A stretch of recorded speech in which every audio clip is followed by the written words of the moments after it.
বর্তমানে বাংলাদেশের মানুষ এমন একটা পরিস্থিতিতে বসবাস করতেছে যেখানে আপনার স্বাভাবিক মৃত্যু হওয়াটা আপনার জন্য সৌভাগ্যের ব্যাপার।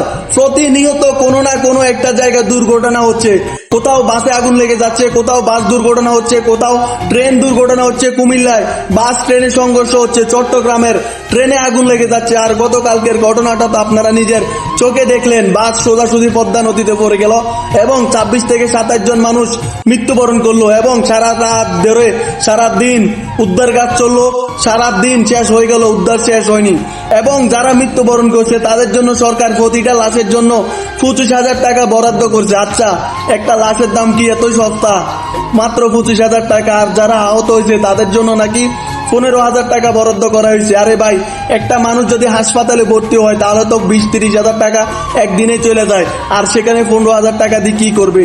আচ্ছা, বাংলাদেশের মানুষের মৃত্যুর মিছিল কি কোনোদিনও বন্ধ হবে না? মানে আমি বুঝতে পারতেছি না আমাদের দেশে কি এমন হয়েছে যার কারণে প্রতিনিয়ত এভাবে আমরা মৃত্যুর মুখে হেলে পড়ছি। কিছুদিন আগে একজন প্রবাসী ভাই তার ফ্যামিলি সহ দেশে থেকে বিদেশ থেকে বাড়িতে ফিরছিল, তার পুরো পরিবার মাইক্রোবাস পানিতে পড়ে তার পুরো পরিবার নিঃস্ব হয়ে গেল, সে বেঁচে গেল।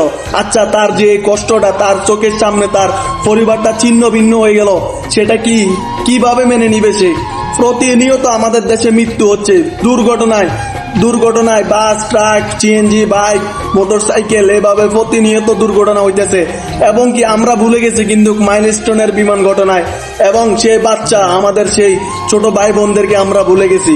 আপনি যদি বাংলাদেশে বসবাস করতে চান, যে কোনো সময় দুর্ঘটনায় আপনার মৃত্যু হতে পারে, কিন্তু জন্ম মৃত্যু যেটা ওপরওয়ালার দান, কিন্তু বাংলাদেশের মানুষের নাগরিকদের সুরক্ষা দেওয়ার মতো আমাদের সরকারের এখন ওই পরিমাণ হেডময় নাই। তাই এই জন্যই বাংলাদেশের বহু মানুষ আছে যারা নিজে সফল হওয়ার পরে ওই দেশ, ওই মাতৃভূমি, ওই মায়ের ভূমি, নিজের গ্রাম যেখানে জন্মগ্রহণ করছে সেটা ছেড়ে দিয়ে বিদেশের মাটিতে পাড়ি দেয়। কারণ কি? শুধুমাত্র একটু ভালোভাবে বেঁচে থাকার জন্য আর নোংরা রাজনীতি থেকে বেঁচে থাকার জন্য। সবাই বাংলাদেশের জন্য দোয়া করবেন। এই মৃত্যুর মিছিল কবে আমাদের থেকে বিদায় নেবে আমরা জানি না। আদৌ সেটা নিবে কিনা আমাদের দেশের যে প্রশাসন, যে আমাদের যে নিরাপদ সড়ক ব্যবস্থা, সেটা কবে আমরা পাবো আমরা সেটা বলতে পারি না। কবে আমাদের দেশের সরকার দেশের সাধারণ মানুষদের নিরাপত্তা দিবে?